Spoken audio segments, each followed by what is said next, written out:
Hi viewers, ఎలా ఉన్నారు? బాగున్నారా? అందరూ బాగుండాలని కోరుకుంటూ కేఆర్ఎల్ స్టోరీస్ నచ్చితే లైక్ చేయండి, కామెంట్ చేయండి, సబ్స్క్రైబ్ చేయండి. మీరందరూ ఇలానే ఆదరిస్తూ ఉండాలని కోరుకుంటూ ప్లీజ్ సబ్స్క్రైబ్ అండి. శక్తి మాత్రం ఓ పక్కకు పెదాలను సాగదీసి ఆ అమ్మాయి నడుము చుట్టూ ఒక చెయ్యి వేశాడు. అది అతన్ని అంగీకారంగా భావించి అతనికి అతుక్కుపోయింది. వన్ పీస్ పాప.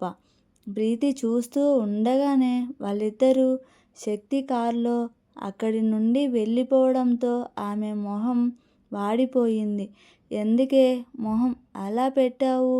హీరో అంటే ఆ అమ్మాయితో అలా వెళ్ళిపోయాడు. ఏడుపు ఒక్కటే తక్కువ ప్రీతికి. ఎందుకు వెళ్ళిపోయాడో నీకు ఇంకా అర్థం అవ్వలేదా శక్తి? సార్, అలాంటి సెలబ్రిటీస్కి అవన్నీ చాలా కామన్. అంటే వాళ్ళిద్దరూ ఇప్పుడు ఎక్కడికి వెళ్తారు? ఏం చేస్తారు? ఆ అమ్మాయి మాట్లాడింది నువ్వు కూడా విన్నావు కదా? యూ మీన్ హా? అదే వాళ్ళకు పబ్స్, క్లబ్స్, ఇలాంటి నైట్ అవుట్స్ అన్నీ చాలా కామన్.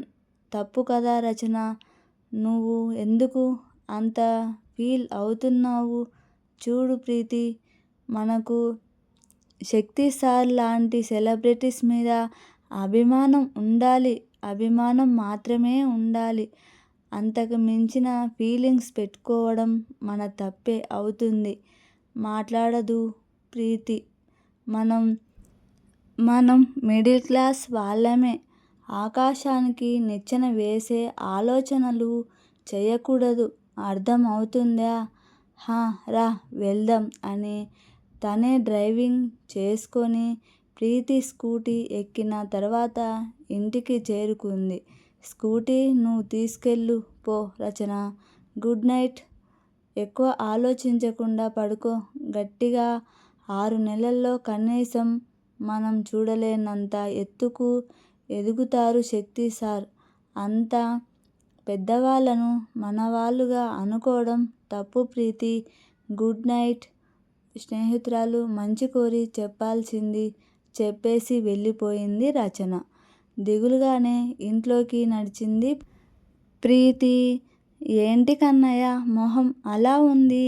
మీ హీరో మ్యాచ్ విన్ అవ్వలేదా ఏంటి సీరియస్? చూస్తూ లోపలికి వచ్చిన మనవరాల్ని అడిగింది విజయలక్ష్మి. హీరో రింగులోకి ఎంటర్ అయ్యాక విన్ అవ్వకపోవడం అంటూ ఉంటుందా విజయ్కి చెప్తూ ఆవిడ ఒళ్ళో తల పెట్టుకొని పడుకుంది. మరెందుకు అలా ఉన్నావు మరి? హీరో ఎవరో అమ్మాయితో వెళ్ళిపోయాడు. నాకు నచ్చలేదు. అర్థం అవుతుంది ఆవిడకు. ఎవరి జీవితం వారిది కన్నయ్య.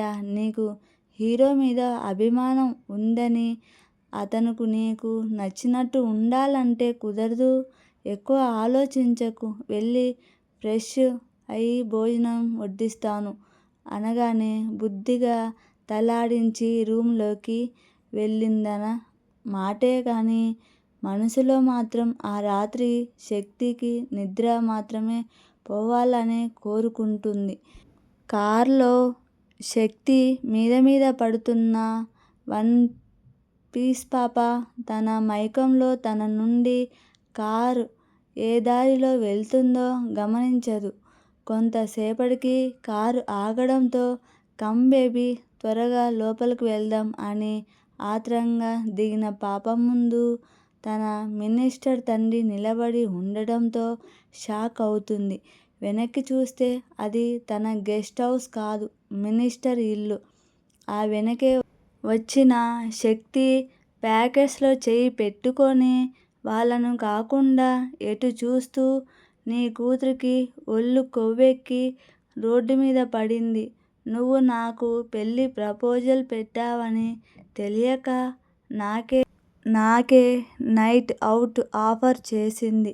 నేనెందుకు నీ ప్రపోజల్ని రిజెక్ట్ చేశాను అర్థమైందా అని చివరికి మినిస్టర్ కళ్ళల్లోకి సూటిగా చూసి తను వచ్చిన పని అయిపోయినట్టు వెళ్ళిపోతాడు శక్తి. తల తీసేసినట్టు అవుతుంది మినిస్టర్కి. తను తండ్రి దగ్గర అడ్డంగా బుక్ చేసి వెళ్ళిపోయిన శక్తి కార్ని చూస్తూ ఉండగానే మినిస్టర్ కొట్టిన దెబ్బకు కింద పడుతుంది వన్ పీస్ పాప. నేను చెప్పే వరకు ఇల్లు కదిలావంటే చంపి పాతేస్తాను. నీకంటే నాకు నా పదవే ముఖ్యం. నీ వల్ల నా పదవికి ప్రమాదం అనిపిస్తే కూతురు అని కూడా చూడనని గుర్తుపెట్టుకో అని వార్నింగ్ ఇస్తాడు minister. Sir, dad, I love you Shakti. ఏదో ఒకటి చేసి అతన్ని దక్కించుకోవాలి అనుకున్నాను. ప్లీజ్ నా కోసం అతనితో నా పెళ్ళి జరిగేలా చేయండి అని ఫేక్ కన్నీళ్లు కారుస్తూ అడిగింది పాప. చూడు తేజస్వి, శక్తి బ్యాక్గ్రౌండ్ చాలా పెద్దది. తను నా అల్లుడైతే నువ్వు సుఖపడతావు. నాకు పాపులారిటీ పెరుగుతుంది. ప్లాన్ చేస్తుంటే నువ్విలా చీప్గా బిహేవ్ చేసి నా పరువు తీశావు. ఇప్పుడు పెళ్ళి అంటే శక్తి ఒప్పుకుంటాడు అనే అనుకుంటున్నావా? ఇదంతా నాకు తెలీదు డాడ్. నాకు శక్తి కావాలి అంతే. లేదంటే నిజంగానే మీరు నా శవాన్ని చూస్తారు అని అరిచి విసుగ్గా ఇంట్లోకి వెళ్ళిపోయింది తేజస్వి.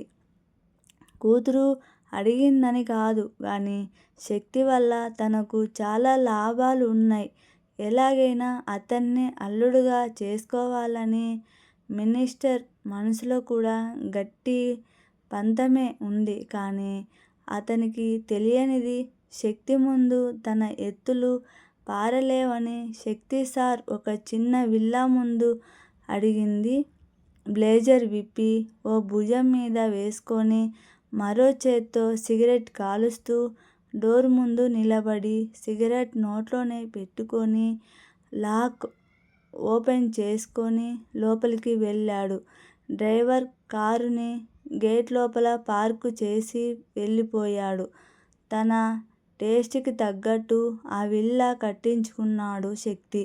ఎటువైపు చూసినా బ్లాక్ అండ్ వైట్ థీమ్తో కనిపిస్తున్న వాల్ కబోర్డ్స్, థింగ్స్ రిచ్ ఇంటీరియర్తో అద్భుతంగా ఉంది. కానీ డార్క్నెస్ని ఇష్టపడే అతను ఓ చిన్న లైట్ మాత్రమే వేసుకొని సిగరెట్ ఫినిష్ చేసి ఫ్రెష్ అవ్వడానికి రూమ్లోకి వెళ్ళాడు. 20 నిమిషాల తర్వాత వచ్చిన అతనికి తన రూమ్లోకి ఎవరో వచ్చినట్టు తెలిసి 4 అడుగులు ముందుకు వేసి సరిగ్గా తన చేతికి అందేంత దూరంలో ఉన్న ఆకారాన్ని ఎత్తి కుదరగానే పెద్ద అరుపు వినిపించింది. విష్ చేయడానికి వస్తే చంపేస్తావేరా? బాగా సుపరిచితమైన గొంతు విని కూడా పట్టించుకోకుండా కిచెన్లోకి వెళ్ళాడు శక్తి. అతని గురించి తెలిసి కూడా సారీనో ఇంకేదాన్నో ఎక్సెప్ట్ చేస్తే అన్నంత తెలివి తక్కువ వాడు ఉండడని భావిస్తూ తానే బెడ్ తిరిగి నడుము నొక్కుకొని ఆ చీకట్లోనే కిచెన్ దారి పట్టాడు ఆర్యన్. మరో సిగరెట్ నోట్లో పెట్టుకొని చికెన్ ఫ్రై చేస్తూ కనిపించాడు అతను. అక్కడ కూడా లైట్స్ వెలగట్లేదు. స్టవ్ పైన వేలాడదీసిన ఓ చిన్న బల్బు మాత్రమే ఉంది. కంగ్రాట్స్ మై బడ్డీ. ఎప్పటిలాగే ఆర్యన్ విస్కీ రెస్పాండ్ అవ్వకుండా తన పని చేసుకుంటున్నాడు శక్తి. ఇంటికొచ్చిన ఫ్రెండ్కి మినిమం రెస్పెక్ట్ లేదు. సర్లే, ఆ చికెన్ నా మొహం కొట్టు, నీ పార్టీ అనుకొని సరిపెట్టుకుంటా అని హైపర్ చైర్లో కూర్చున్నాడు. అతని వైపు చూడకుండానే చేయి చాచాడు శక్తి. ఏం కావాలి? ఓ చూడగానే వెళ్ళి నవ్వుతో ప్యాకెట్లో ఉన్న ఫోన్ అతని చేతికి ఇచ్చాడు.